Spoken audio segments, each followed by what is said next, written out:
मुरझा जाती हैं। और ठीक उल्टा, अगर आंटी नुमा महिला को अगर भाभी बोल दो तो वो खिल जाती है। ठीक वैसे ही अभी 2 दिन पहले मनीष ने मुझे टेक्स्ट किया, नेक्स्ट इवेंट में आ रहे हो ना भैया। अब अंकल नुमा आदमी को भैया बोला तो भाई वो ड्यूरा सेल वाली बैटरी लग के जो खिलौना दौड़ता है ना, तो दौड़े दौड़े हम आपके सामने खड़े हैं। बहुत सुंदर। और अभी इस बच्चे ने कहा कि अंकल के दिन चले गए। मैं कहता हूं कि अंकल के तो दिन चले गए, लेकिन आपकी मम्मी पापा ने जब रात उनकी चली होगी तब आप आए होंगे।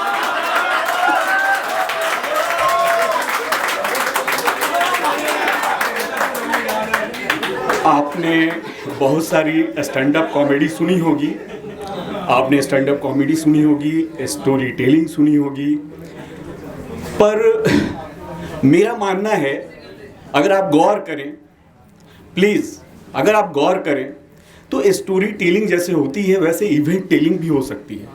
वैसे भी हम अपनी पूरी ज़िंदगी अपने बारे में किसी को बताते हैं तो कहते हैं कि यार मेरी कहानी बहुत बुरी है, जबकि कहानी काल्पनिक होती है।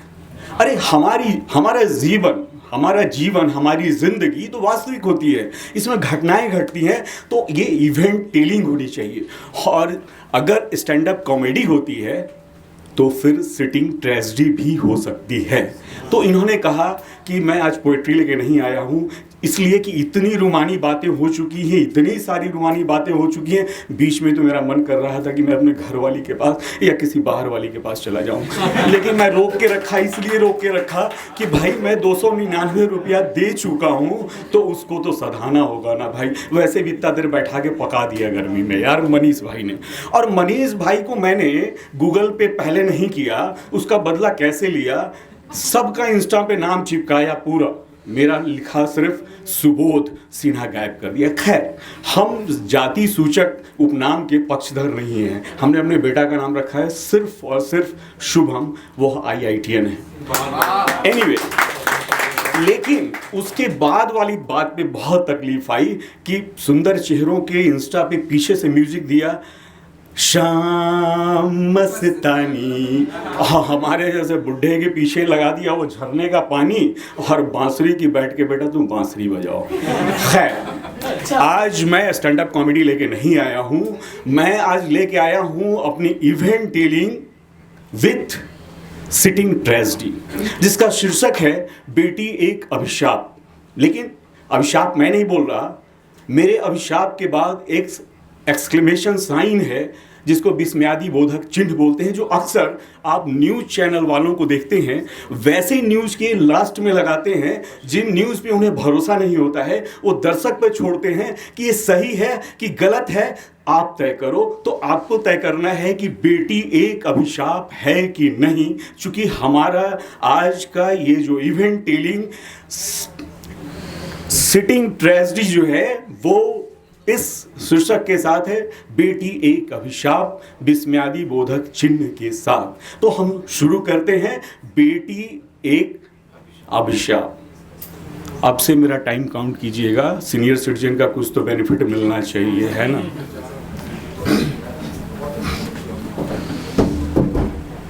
अब इसकी जरूरत नहीं है, आवाज जा रही है ना।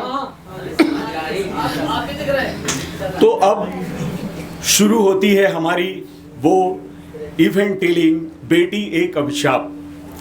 हमारे मोहल्ले की गली नंबर 3 के मकान नंबर 23 में रहने वाले शुभम भंडारी, जिन्हें पूरा मोहल्ला भंडारी बाबू के नाम से जानता है, उनका मानना है कि एक के बाद फुल स्टॉप अपनी बीवी को रखो टिप टॉप। उनका मानना है ये भी कि किसी भी देश या किसी भी दुनिया की सुख और शांति के लिए जनसंख्या नियंत्रण अति आवश्यक है। गुरु नानक देव जी की वाणी को मानते हुए वो अक्सर कहते हैं, बेटा हो या बेटी दोनों है एक समान, एक ही विधाता के हैं दोनों वरदान। तो अब इन्हीं सब सोचों के कारण उनके घर भी आई केवल और केवल एक ही प्यारी सी बिटिया सोनम। औरों की बिटियों की तरह वो भी सयानी होती गई। घर से स्कूल, स्कूल से कॉलेज और कॉलेज के साथ साथ कोचिंग भी जाने लगी। पर एक मनहूस शाम वह हर रोज की तरह घर वापस नहीं आई। सारी रात भंडारी बाबू, उनकी धर्मपत्नी, पड़ोसी, उनके जान पहचान वाले और उस शहर में रहने वाले उनके जितने भी सगे संबंधी थे, घर से कोचिंग, कोचिंग से थाना, थाना से घर की चक्कर लगाते रहे, पर सोनम नहीं आई।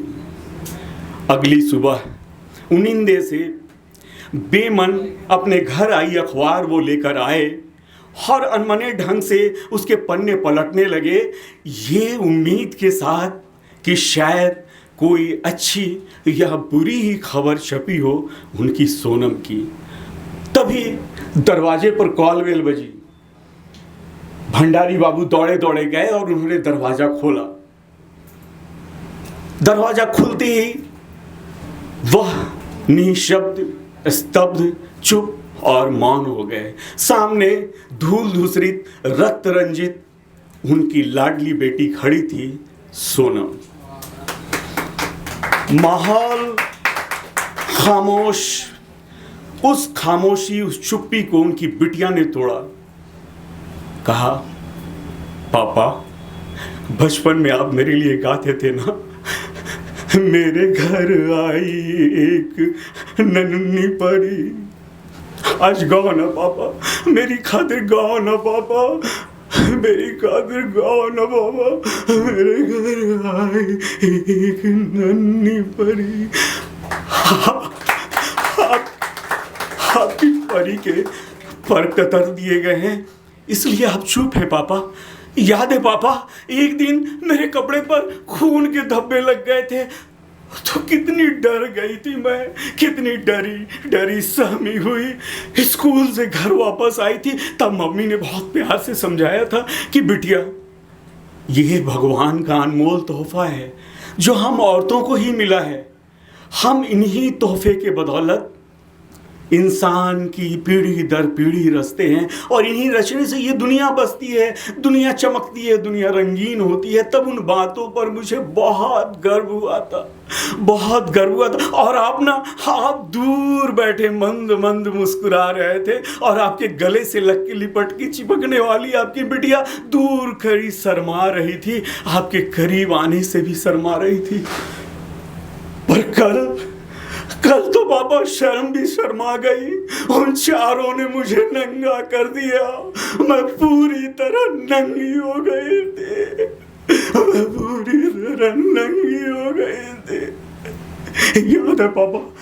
याद है पापा, एक बार बचपन में मेरी उंगली कट गई थी और आप दौड़े दौड़े गए और डिटॉल की शीशी लेकर आए थे। मैं और जोर से चिल्लाने लगी थी और आप गए और सैवलॉन की बोतल को लेकर आए, क्योंकि आपको पता था कि आपकी बिटिया को डिटॉल से जलन होती है। पर घर में डिटॉल रखना पड़ता है ना पापा, मम्मी को डिटॉल की महक बहुत पसंद है ना पापा। पर कल तो सिर्फ खून, पीड़ा, हर उन चारों को मेरी दर्द का कोई एहसास नहीं था पापा। होता भी कैसे, ये चारों भी तो इसी समाज की पैदाइश है ना, जिस समाज में बलि और कुर्बानी के नाम पर जानवरों को काटते हैं, उनकी खून और उनकी चीख पर ये समाज वाले जश्न मनाते हैं, त्योहार मनाते हैं। पापा, आप गाओ ना पापा, आप गाओ ना पापा, प्लीज मेरी खातिर गाओ ना। आपकी परी तो जिंदा है ना पापा।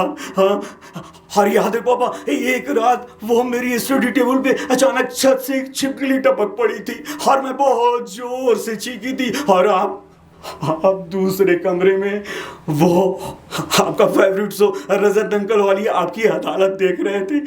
याद है ना पापा? आप चुप मत रहो पापा, प्लीज बोलो। आप देख रहे थे ना अपने फेवरेट आर्टिस्ट पंकज कपूर की आपकी अदालत, और उन सबको छोड़ के आप आए थे और मुझे मिनटों गले से लगाया रखा था ताकि मेरे उस वक्त का डर और मेरी हार्ट बीट दोनों ही कम हो जाए।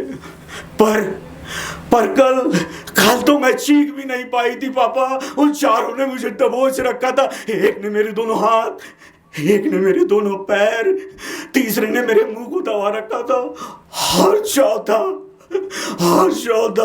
बहुत दर्द हो रहा था पापा, बहुत दर्द हो रहा था। चारों ने बारी बारी अपनी जगह बदले, और मैं चारों बार तड़पी पापा, मैं चारों बार तड़पी। मैं